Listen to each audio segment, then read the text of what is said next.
Buenas tardes, quien les habla es el alumno Alain Geismar Chávez Sutos. En esta oportunidad voy a desarrollar la reforma agraria en el Perú, si es que fue beneficiosa o no, desde el punto de vista político, económico y social.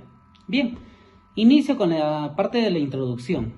La reforma agraria fue un proceso de cambios y transformaciones en el Perú, en donde se basó esencialmente en la igualdad social, además de plantear la eliminación de la servidumbre en un sector marginado y dañado por innumerables injusticias, siendo el sector básicamente de la sierra.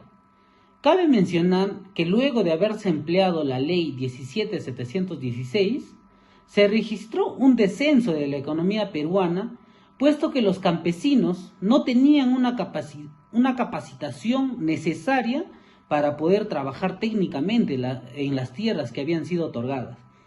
Asimismo, no hubo un real cambio en la estructura productiva como tal. Básicamente se cambió de posesionario. Anteriormente los terratenientes tenían la posesión de los terrenos y se pasó al Estado para el manejo mediante cooperativas y diversas instituciones, ¿no?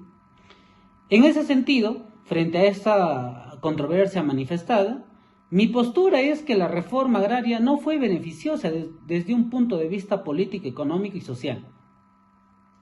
Bien, mi postura en el aspecto político, quiero manifestar que según Contreras, la reforma agraria se define como la política característica del gobierno militar de Juan Velasco Alvarado, el cual consistió en el plan de redistribuir forzosamente el capital a favor de los campesinos, con el objetivo de empoderar a las masas campesinas y disminuir de manera radical la desigualdad política que tenía la oligarquía en aquel entonces. El objetivo de construir una base social más amplia que el gobierno necesitaba era básicamente para el resurgimiento del país. Sin embargo, el descontento de los campesinos se mantenía debido al fracaso rotundo de una política autogestionable aparentemente, al estancamiento y a la disminución, y se reflejó en el estancamiento y la disminución de la producción agraria. La política de expropiación de tierras fue un fracaso, ya que consiguió un apoyo fugaz de los campesinos hacia el gobierno de Juan Velasco Alvarado, ya que esta ley no consideró los aspectos que se iban a ir desarrollando a mediano y largo plazo. En ese sentido, desde mi punto de vista, fue un fracaso. Respecto al tema económico, según Contreras y Zuluaga, el 2016, el propósito de la reforma fue orientar sus ganancias a la ampliación de la capacidad productiva de la nación. Sin embargo, estas buenas intenciones no se cumplieron, se quedaron en buenas intenciones. Generó un impacto negativo en el país a causa de la descapitalización del campo, puesto que el Estado dio poco terreno a los campesinos y en gran porcentaje estos terrenos que habían sido otorgados no eran los adecuados para poder sembrar, ¿no?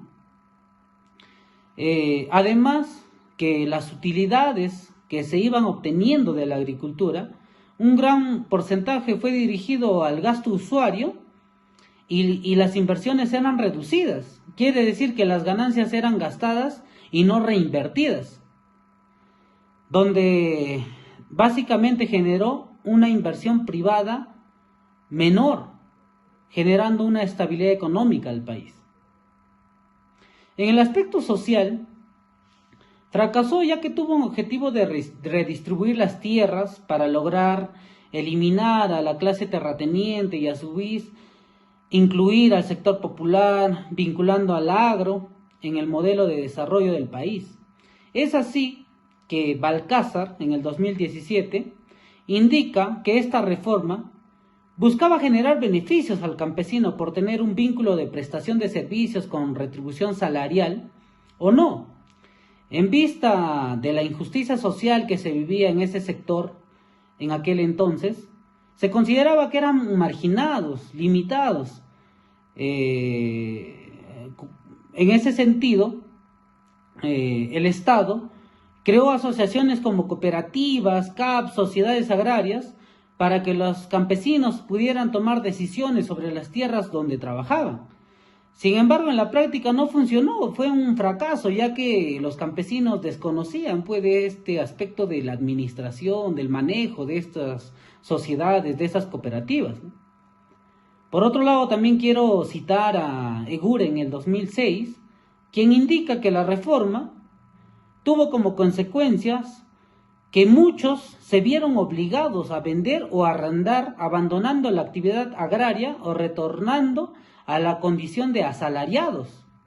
Los campesinos, al ver que no funcionaba este sistema, dejaron de lado estas tierras que se les había otorgado. Esto quiere decir que en la práctica se logró desplazar a la clase terrateniente debido a las dificultades que se presentó. En conclusión, yo considero que la reforma agraria fue un fracaso desde el aspecto económico, social y político debido a que no cumplió con el objetivo de mejorar y brindar la igualdad dentro del país y a la falta de conocimiento de la agricultura y la administración de la misma parte de los campesinos y la insostenibilidad de la ley a corto, mediano y largo plazo, el cual debió ser prevista por el gobierno de Velasco. Desde el punto de vista político, la reforma agraria no tuvo en cuenta el nivel de desconocimiento de los campesinos, ya que no se encontraban listos por el desconocimiento de la administración de las cooperativas, de las asociaciones y demás cosas. Eso sería todo. Muchas gracias.